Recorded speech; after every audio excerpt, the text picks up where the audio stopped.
করবো। ডিমটা একটু ভেজে নিচ্ছি।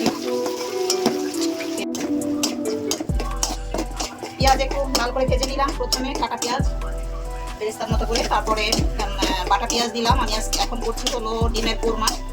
বাটা পেঁয়াজ দেওয়ার পরে রসুন দিলাম কিছুটা, রসুন কিছুক্ষণ ভাজলাম পেঁয়াজের সাথে।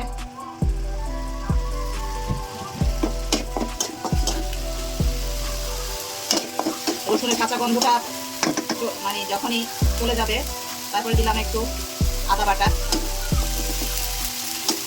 আদা বাটাটা আমি কিছুক্ষণ ভেজে নেব তেলের মধ্যে আর কি। লবণ দিয়ে দিলাম।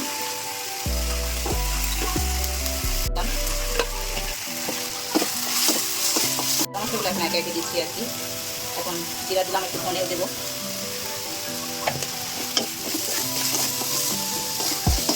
এই যে তেলের উপরে চলে এসেছে, কালার চেঞ্জ হয়ে গেছে। এখন ডিমটা দিয়ে দিলাম মশলার মধ্যে। ডিমটা একটু নাড়াচাড়া করে তারপর দুধ দিয়ে দেবো। দুধ, গরম মশলা এগুলো সব দিয়ে দেবো। এটা একটু নাড়াচাড়া করে দুধ দিয়ে দিচ্ছি।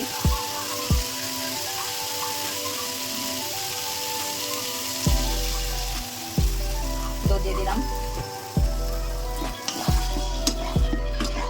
এখন দিয়ে দেবো তেজপাতা।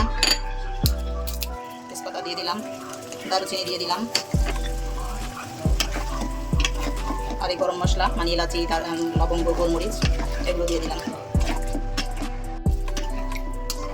চিনি দিয়ে দিচ্ছি, একটু মিষ্টি মিষ্টি লাগলে ভালো লাগে কোরমা।